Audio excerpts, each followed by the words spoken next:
Você está escutando o HelenoCast, o podcast do site helenos.com.br, dedicado à religião grega antiga adaptada ao mundo atual. Criado em 2003, o site foi o primeiro a tratar do politeísmo grego no Brasil. Você pode ajudar o site a se manter gratuito adquirindo os produtos da nossa loja. Basta acessá-la através do nosso site. No sexto e último episódio da terceira temporada da série Deuses, vamos fazer um episódio especial sobre as outras deidades quitônicas. Aqui, a mitologia, psicologia e religião serão abordadas de forma unificada. Agora seguimos com a Alexandra, a fundadora do site. É com você, Alex. Heret Helenos. Neste último episódio da terceira temporada, vamos conhecer os outros deuses quitônicos dos quais ainda não falamos nos episódios anteriores.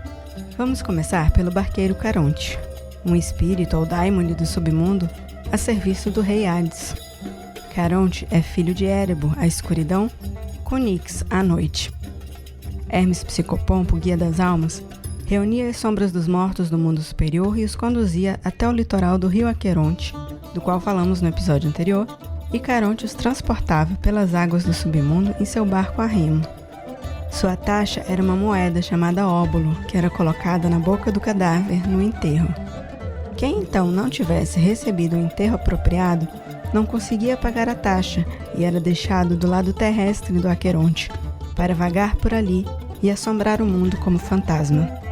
Caronte era representado na arte grega antiga como um homem barbado, feioso, de nariz torto, usando um chapéu em forma de cone chamado pilos e uma túnica vermelha de ombro chamada exomis.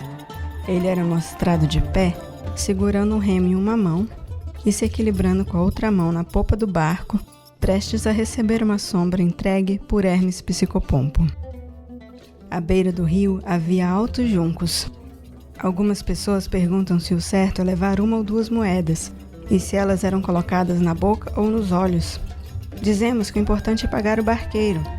Arqueologicamente, se encontraram moedas em túmulos de várias civilizações antigas, inclusive nos pés do morto. As simbologias mais recentes entendem que uma moeda na boca preservaria as coisas que foram ditas pelo falecido, e duas moedas nos olhos preservaria as coisas que ele viu. No entanto, basta uma moeda para atravessar o rio.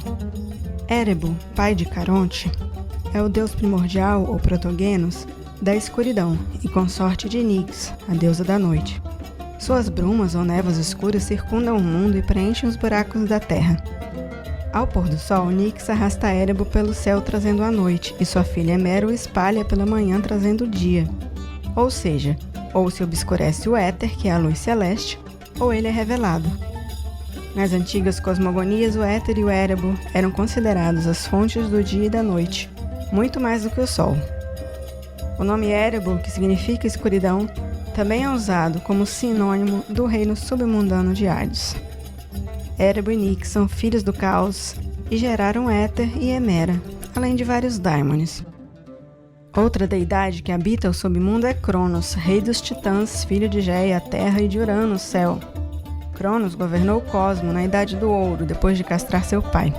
Com medo de uma profecia de que ele seria destronado por um de seus filhos, Cronos engoliu um por um quando nasciam. Mas a deusa Réia conseguiu salvar o mais jovem, Zeus, escondendo-o em Creta e alimentando Cronos com uma pedra enrolada em faixas de pano. Zeus cresceu e forçou Cronos a regurgitar o resto de sua prole, que consistia em Hestia, Deméter, Hera, Hades e Poseidon, conforme já vimos na primeira temporada do podcast. Zeus então liderou os olimpianos em uma guerra de 10 anos contra os titãs e mandou os derrotados para o poço do Tártaro. Muitas gerações depois, Zeus soltou todos da prisão e transformou Cronos no rei dos Campos Elíseos, o lar dos mortos abençoados. Cronos é conhecido como deus do tempo, sendo esse tempo aquele que é visto como uma força destrutiva que tudo devora. Ele tem sido contraposto ao deus Kairos, que personifica o tempo no sentido de um momento oportuno, e é um dos filhos mais novos de Zeus. Kairos era representado como um jovem com asas nos pés, por passar bem rápido, e um cacho de cabelo pendurado na testa, para sugerir que a oportunidade só pode ser agarrada quando está próxima. Mas tanto o tempo cronológico quanto o tempo oportuno são coisas que passam e não voltam, ao menos não igual. Cronos tem um festival, a Crônia, que permite um retorno temporário à Idade do Ouro, sem preocupações, com igualdade e liberdade. Com relação ao Tártaro, este seria o deus primordial Protogenos do poço tempestuoso do Tártaro, que fica abaixo das fundações da Terra, abaixo até do reino de Hades. O reino do Tártaro é uma prisão selada por todos os lados, com muros de bronze e portões de ferro, guardado por 3 gigantes de 100 mãos. O Tártaro é considerado como o posto do céu, uma abóbada invertida que fica abaixo da superfície da Terra. Assim, unindo a cúpula do céu com a cúpula do Tártaro, teríamos uma concha esférica ou oval. A ideia do Tártaro como lugar de punição aos homens perversos por seus crimes só apareceu em poetas mais tardios, e normalmente como equivalente ao reino do Hades ou ao submundo em geral. Já que falamos sobre punição e julgamento, então vamos falar novamente dos 3 semideuses que são os juízes dos mortos, Minos, Radamantes e Eco. Antes de se tornarem juízes do submundo, Eco foi um mortal rei de Egina. Minos foi também mortal e rei de Creta, e Radamantes era irmão de Minos. Como eles estabeleceram a lei e a ordem na terra com justiça, foram recompensados após a morte com esses postos de juízes. Eco é quem guarda as chaves do Hades e julga os humanos que vêm do Ocidente. Radamantes é o senhor do Elísio e julga os humanos do Oriente. E Minos é o juiz que dá o voto final. Algumas fontes dizem que aqueles que foram iniciados nos mistérios poderiam ter um 4º voto dado pelo semideus Triptólemo. O nome Eco provém de uma palavra que significa lamentação, mas a etimologia do nome dos outros juízes é incerta. Homero diz que Radamantes e Minos são filhos de Zeus com Europa, enquanto Pausânias diz que Radamantes é filho de Hefesto. Já Eco seria filho de Zeus com Egina, e ele era representado na arte antiga como um homem barbado segurando um cetro real e as chaves do Hades.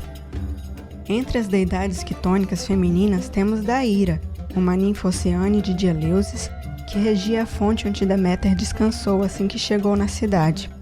Daíra e Hermes seriam os pais do rei de Eleusis, e ela tinha conexão com os ritos dos mistérios. O nome Daíra significa a conhecedora ou a professora, pois ela instruía os iniciados nos segredos eleusinos. Já Daíra como epíteto aparece tanto para Perséfone quanto para Hécate, como guias dos mortos. Outra ninfa quitônica bastante conhecida é Minter, uma naiade que foi amada por Hades e que, ao se achar superior a Perséfone, foi transformada na planta da menta. A menta é usada nos ritos funerários para encobrir o cheiro de defunto e se tornou uma planta sagrada ao deus Hades. Uma deusa quitônica que é tida como assustadora é Meline, que preside sobre as ofertas expiatórias feitas aos fantasmas dos mortos. À noite, ela vaga pela terra com seu cortejo de fantasmas, levando medo aos corações humanos.